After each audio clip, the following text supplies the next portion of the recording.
Welcome to Jasper.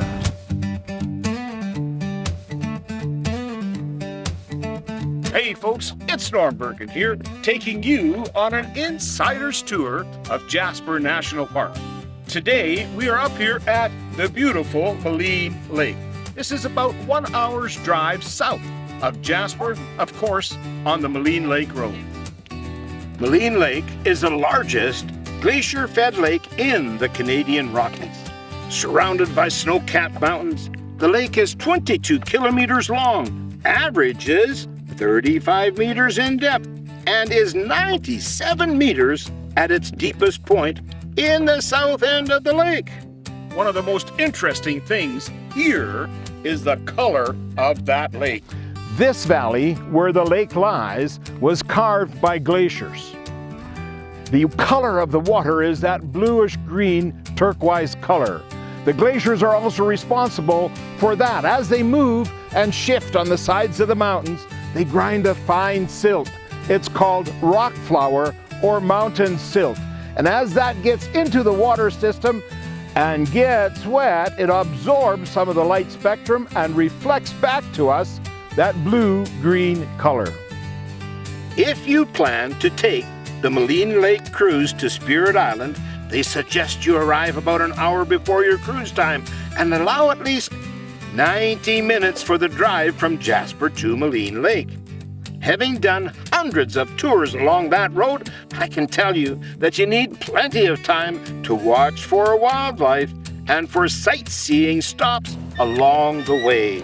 When you're doing that 1 hour journey coming up here to Maligne Lake, you have to stay wide awake because, of course, you're driving through Wildlife Haven.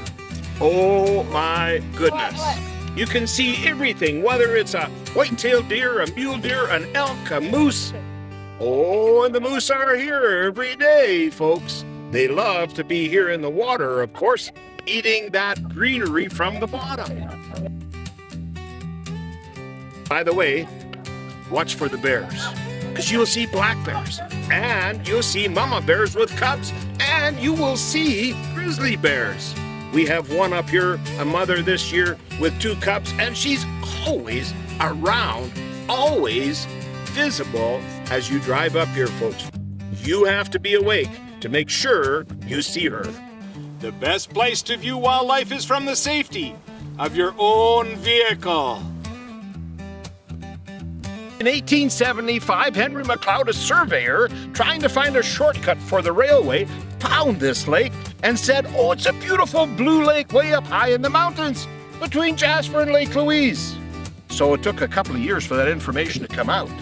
In 1907, Mary Schaefer, an exceptional mountain explorer and adventurer, was not able to find this lake when she started to look for it. But on her way out, you see, they only have a 4-month window on horses to come up here and get out, or they get snowed in. And on her way out, she met Samson Beaver. He drew her a map of how to get here, and she came back the following year. This time, of course, they had an idea where the lake was, but they missed it. They couldn't find it. Try as they might, they couldn't find it. Well, folks, from what I understand, they ended up here behind Mount Unwin. Well, they were talking about going back the next morning. Well, Sid Unwin, her senior guide, said to her, Mary, I'm not going back in the morning. I'm going to climb this mountain. If I do not see the lake, he said, we have to be right here. It's got to be close. If I do not see the lake, then I will agree to go back. Sid left camp 2 o'clock in the morning. He didn't get back until 10 o'clock that following evening. But he climbed Mount Unwin. And when he got to the top of that, he's seen the sensationally beautiful Maligne Lake. They built a raft. They sailed around it. She drew a diagram of it. She submitted it to the federal government, asking them to expand the boundaries of the park to include this area. They wrote back to her and said, thank you very much. We have no intention of expanding the boundaries. Mary was a very smart lady. What did she do? Well, she got a lot of people to start lobbying on her behalf, including herself. There was a rumor that went out. I'm not so certain about whether that was authentic or not. But the rumor supposedly was if the federal government wasn't going to expand the boundaries of the park, she was going to buy this. Could she? Yes, she was a very wealthy lady. But I think it was a ploy, because in 1911, well, guess what? Our Canadian federal government wrote her a letter asking if she would come back one more time, and she agreed to do that. However, they put a caveat on that and said, you have to survey that lake. Well, you know, folks, she could have hired 10 surveyors. She didn't. What she did was she taught herself how to use a sextant, how to tell location by using the stars at nighttime. Self-taught lady. Well, she surveyed this lake, 1911, resubmitted all of that documentation to the federal government, and in 1914 they expanded the boundaries of the park to include this lake.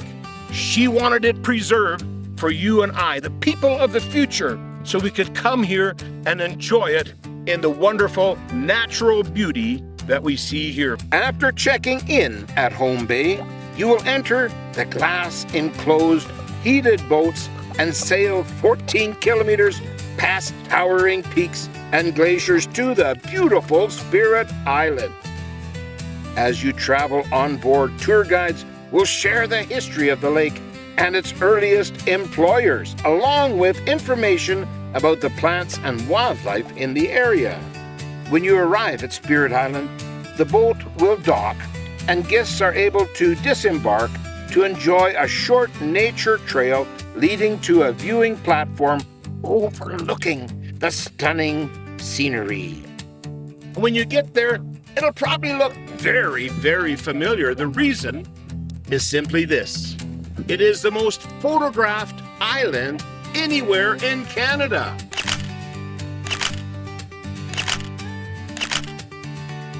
That island is sacred to the Stoney First Nations here in this part of the world. Therefore, because of that, walking on the island is prohibited, but you can certainly stand at a distance and take a look. You will have about 15 minutes to appreciate the great beauty of the island and the Hall of Gods from shore. The classic cruise lasts about an hour and a half. The premium cruise lasts 2 hours, giving you more time at Spirit Island. And there is an accessible boat available for those in a wheelchair. If you prefer to get to Spirit Island down here, it's about 14 kilometers on your own steam, meaning you're using your own muscles. You can rent a canoe or a kayak right here at this boathouse. You know, Curly Phillips built that in 1928, and it's been operational ever since. It's about a 4-hour paddle. So you want to make sure you got good Armstrong power, because remember, it's 4 hours back. When you're coming back on the boats, folks, what you see is this beautiful Maligne Lake restaurant and lounge. This historical lodge here, Maligne Lake Lodge, was built by none other than Fred Brewster. It was completed in the spring of 1927. Fred hired 2 young ladies, Mona and Agnes Harrigan. They came here and they got this ready. And then, of course, they were guides down at Medicine Lake the remainder of that season. Well, when he asked them to come back the following year, they said, no, we're not going to come back unless we are trail guides. And Fred explained to him, there's no such thing in 1928 as a lady trail guide. And they said, unless we're trail guides, we're not coming back.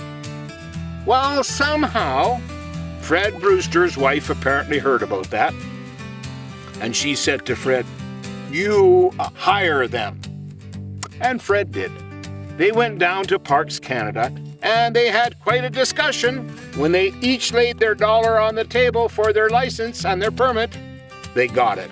The very first 2 female trail guides here at Maligne Lake, because Fred Brewster was persistent sufficiently at his wife's direction to make that happen, and he did. Keep in mind that, of course, here, this was built in 1927. These are heritage buildings, and they are fantastic. So do a video or take some pictures as you're coming back on the boat. It is worth every minute of your time. There is a legend about Spirit Island. That legend, by the way, comes around two First Nations people. One was a young lady from the Stoney First Nations tribe up here, and the other was a warrior from the Pagan First Nations. I want to tell you this story, and I have talked to them on a number of occasions, confirming and making certain that I have it correct. Here is the story. It's Romeo and Juliet a long time ago. First of all, have you ever heard of a birch bark biting? Well, that's how some of our First Nations made pictures. Certain people had a tremendous talent, and they'd use their sharp teeth in the back of their mouth, and they would formulate a picture. I seen a picture of what they told me was that young warrior. So he was from the Pagan First Nations, came up here to this area, and of course, up to the middle 1800s in Canada, we had warring tribes, one with the other. And in this particular case, this young warrior was trying to gather some intelligence, operational procedures, etc., etc. Secret information from the Stoney First Nations.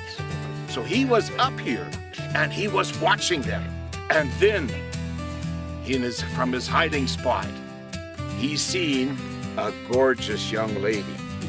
Oh, and he fell in love in just a second or two, just looking at her. He laid in his location, what I understand, for 3 days. Finally, she came out and she was looking because she could feel somebody was watching her. And he was. He stood up and he revealed himself to her. Well, I've asked my friend from the Stoney First Nations on a couple of occasions, why did she not scream out? Well, one day he got tired of me asking, and he said, Norm, I thought you were smarter than that. And I said, well, I hope I am. I said, what am I missing? Obviously, he said, she liked what she saw. They had a bit of a language barrier, but they got past that. So they had to have a meeting location. That meeting location, folks, where they had some safety, was right here at Spirit Island. Her father, well, he got suspicious because she was disappearing from time to time for many days. So they told me that he had a father interview with her. I didn't really believe that. I think it was an interrogation, but I have children. I know that they don't volunteer information, especially when it's important to them. So you have to do a little bit of an interrogation. He discovered what they were doing. He was very angry. He forbid her to leave the camp. He made certain that she was married off to another individual. And then, of course, this young man kept going back to the island, waiting for his sweetheart. When I was talking to an elder from their organization, he explained to me that if I went there and if I watched from a distance, and if I had no hard feelings against anybody, if I was in tune with what was going on, and if I had a sincere desire to know, that I would hear what he was about to tell me. What he told me, folks, was that when there's a little bit of the wind, you will hear him calling. And the words that he'll use is, "Where are you?" Well, folks, I've been there. I've never heard it. But I've heard of others that have, and they have told me what they heard. So, folks, is there any merit to that? Well, I know that our history is always documented and recorded. But keep in mind that it's only as accurate as the people that are doing the documentation. Our First Nations people, their history is passed on from one generation to the next by word of mouth to selected people to carry on their legend. I have no reason whatsoever to think that that legend is false. It has to be true. We take many, many tours here, and they will say, oh, there's something special about the island, but they can't put their finger on it. The reason, of course, is the legend is there. Is he still looking for his bride? Well, folks, that could be, but I have not heard that. So the legend, a Romeo and Juliet story, did not end well. When he made arrangements to have her come back to his own organization, and that took a period of time, well, he came here and waited for her, and he waited for her. And then, folks, he just quit eating and drinking, and eventually passed away. And their hunting party in the fall came and picked him up and took him home. What I understand about that young lady is that she did the same thing, but a couple of years later. She was desperate to get to meet and be with the man that she loved. That did not happen. Of course, he had passed away. What did she do? The very same thing, folks. She just quit eating and quit drinking, and then, after a period of time, she too passed away. So, folks, it's truly a Romeo and Juliet story, and it is pretty intriguing, especially when you speak to the First Nations about their legend. This is their legend. Folks, stay safe, be well, and I'll see you in the mountains.